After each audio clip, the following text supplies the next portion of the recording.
Perkenalkan, saya Muhammad Faul, peternak dari Kanjabung. Asal saya dari Desa Sidomulyo, Kecamatan Jabung, Kabupaten Malang. Saya bergabung dengan Kanjabung kurang lebih cukup lama, mulai tahun 2002. Jadi ini anak saya yang meneruskan usaha saya ke depannya. Perkenalkan, saya Kurniawan Fadilah, umur 22 tahun. Saya meneruskan usaha orang tua saya. Saya meneruskan usaha orang tua sekitar 2 tahunan, 3 tahun. Keinginan saya menjadi peternak, terutama ya basic saya jadi peternakan. Orang tua saya peternakan, ya ingin mengembangkan usaha orang tua juga, ingin mengembangkan anak-anak muda menjadi peternak-peternak milenial. Saya lebih bangga menjadi anak peternakan. Katanya anak-anak dulu ya, sapi jarimu jijik tapi jariku duit. Saya mulai berternak, awalnya dikasih orang tua 1 sapi, 1 ekor. Sekarang alhamdulillah udah menjadi 7 ekor.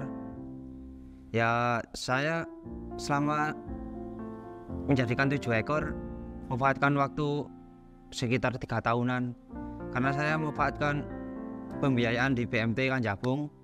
Kalau kata orang tua ya ada istilah, kalau telek yang cemet, itu artinya Mas, kalau menjadi orang yang sungguh-sungguh, jangan setengah-setengah. Saya menganggap bahwa potensi yang ada di desa ini mungkin yang bisa dikembangkan adalah usaha sapi perah, karena kebanyakan di sini adalah buruh tani. Jadi saya ingin bagaimana di sini bisa menciptakan lapangan kerja sendiri. Jadi saya punya inisiatif untuk peternak sapi, kan punya 3 kepastian. Jadi ada kepastian pasarnya, hasil produksi susunya juga bisa diterima koperasi, pasarnya luas, bisa disalurkan ke industri pengolahan susu yang tersebar di seluruh Jawa Timur. Terus ada kepastian harganya sudah ada, sudah ditentukan, nggak mungkin turun, pasti naik terus harga susu itu. Ada kepastian pembayaran. Jadi ini yang penting dalam usaha itu, yang penting 3 komponen ini menurut saya. Jadi pasarnya jelas, pembayarannya nggak pernah ditunda, harganya stabil. Jadi 3 komponen ini kalau sudah terpenuhi, jadi nantinya usaha itu bisa jalan. Susahnya menjadi peternakan sapi, menjaga resiko penyakit, keterbatasan modal juga, efisiensi biaya. Di usaha sapi perah itu yang penting jujur menurut saya ya. Jadi biar rezekinya nanti barokah, kan harus ada prinsip kejujuran.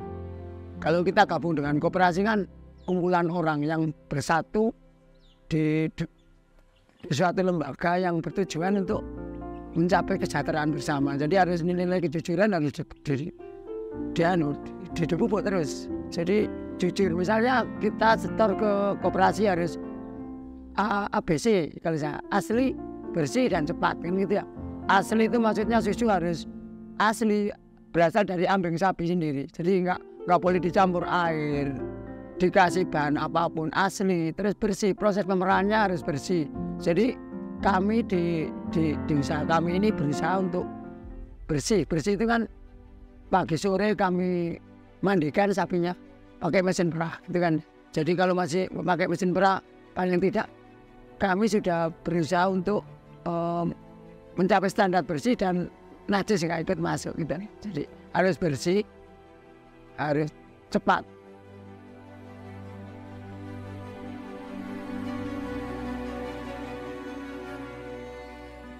Di koperasi membuat inseminasi buatan, mungkin kedepannya itu ada perbaikan genetik sapi. Jadi kan kalau di dunia peternakan tentunya ada segitiga itu ya. Bintang meliputi manajemen, genetik, pemapakan.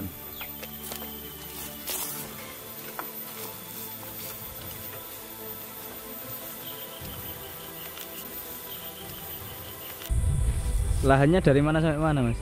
Kalau lahannya di sini, dari ujung sini sampai semua ini ya, bawah-bawah juga ini.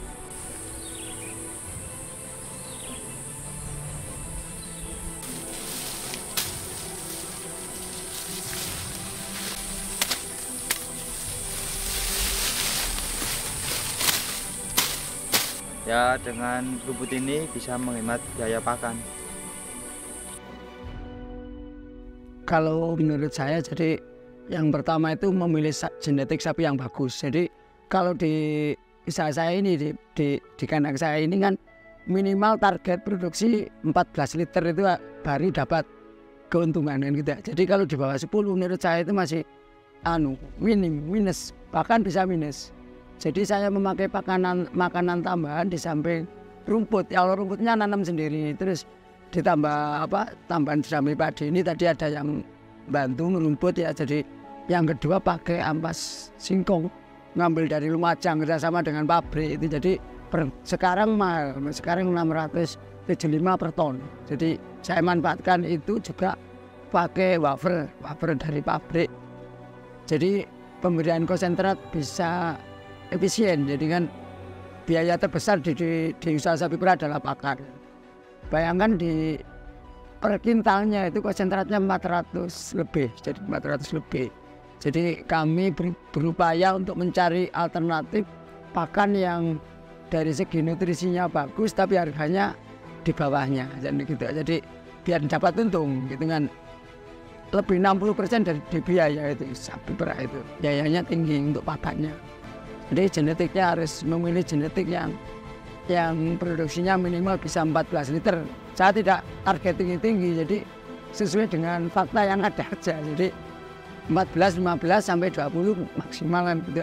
Jadi kalau di atas 20 liter sulit pemeliharaannya juga sulit. Sapinya rentan terhadap penyakit juga sulit.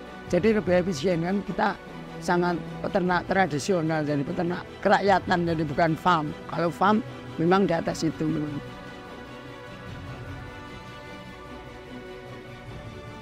Karena kita hidup di lingkungan masyarakat ya, jadi tidak semuanya pelihara sapi. Jadi bagaimana caranya usaha kita ini tidak mengganggu lingkungan di sekitar. Jadi kami di sini memanfaatkan biogas juga ada. Jadi setelah biogas kami buat tandon untuk limbah.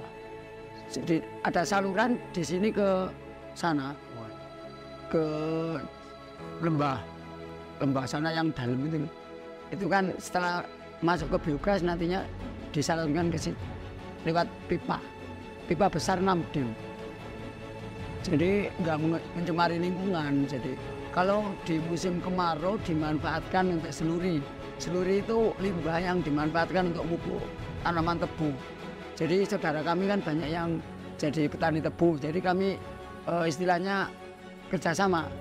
Jadi limbahnya untuk seluri dimanfaatkan mereka untuk pupuk, sedangkan untuk pucuk tebu itu dimanfaatkan untuk pakan ternak.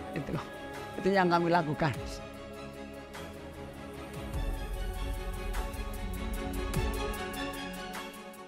Perubahan iklim atau cuaca itu sangat berpengaruh Mas untuk produksi, terutama sapi itu harus nyaman. Ya, nyaman itu maksudnya kondisi kandang itu tidak lembab, juga tidak sirkulasi udaranya enak gitu loh. Jadi kalau mungkin yang disarankan koperasi pakai kipas di saat kemarau kan itu bagus. Jadi sapi perah itu cocok iklim yang dingin. Jadi kalau kondisinya panas juga pengaruh terhadap sapinya stres. Jadi produksi susunya tidak bisa maksimal, terganggu. Juga kesehatannya nanti berpengaruh terhadap penyakit yang lain. Kalau mungkin yang kami lakukan selama ini sebatas kemampuan secara finansialnya, juga kami membuat kandang dari genting juga ada atap bertingkat. Jadi kondisi kandang kami ya sirkulasi udaranya masuk, jadi nggak pengap, nggak bau amoniak gitu aja. Mungkin yang bisa kami lakukan selama ini. Jadi biar kandangnya nyaman, orangnya nyaman, yang kerja di situ nyaman. Ibaratnya kan pabrik susunya. Jadi kalau nggak nyaman orangnya ya nggak enak gitu loh. Paling tidak nyaman untuk sapinya juga orangnya yang di kandang kan itu. Koperasi itu sangat berpengaruh. Jadi sangat penting bagi kami karena kami kumpulan orang-orang yang punya usaha sapi perah itu kan harus ada sarana prasarana yang pendukungnya. Jadi secara permodalan koperasi sudah menyediakan dana untuk pengembangan usaha sapi perah. BNT-nya koperasi ada. Jadi untuk modal pengembangan sapi perah, beli lahan, sewa lahan, untuk bangun kandang. Bahkan peralatannya sudah untuk mesin perah, chopper, meal camp itu sudah disiapkan di koperasi semua.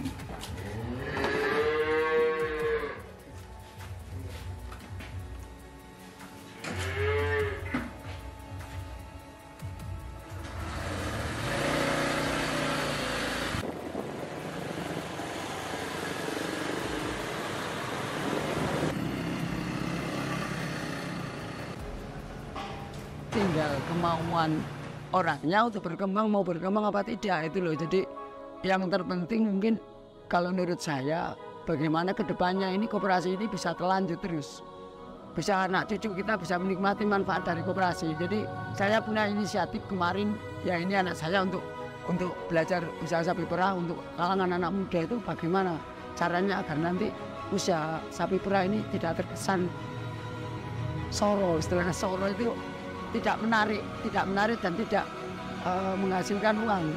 Uangnya nggak menarik, nggak prospek untuk anak muda. Bagaimana bisa mendesain anak muda itu bisa meneruskan usaha orang tuanya tapi nyaman, dan di beliaunya anaknya bisa mendapatkan penghasilan yang cukup gitu loh. Menurut saya itu. Jadi mungkin kedepannya yang perlu dikembangkan di koperasi ini adalah kaderisasi dari peternak, karena kelanjutan usaha ini, keberlangsungan usaha koperasi ini ditentukan anak-anak mudanya. Jadi anak mudanya ini nggak mau melanjutkan usaha orang tuanya, ancaman bagi koperasi ke depannya. Usaha ini bisa tidak berlanjut karena anak-anak nggak mau meneruskan. Sedangkan kami ini udah tua. Itu mungkin yang bisa sampaikan. Kalau punya saya 7 ekor sapi. Untuk penghasilan saya per periode 10 hari sekitar 3,5 juta bersih. 2 tahun itu, 2 tahun ya alhamdulillah ada perkembangan dengan memanfaatkan pembiayaan di koperasi untuk nambah sapi, untuk beli sepeda motor kan jadi koperasi juga, potong susungan. Menurut saya itu tinggal kemauannya mau berkembang apa tidak.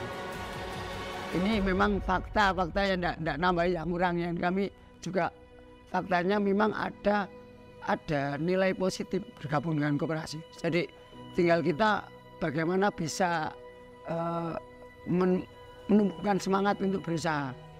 Hasilnya juga ada gitu loh.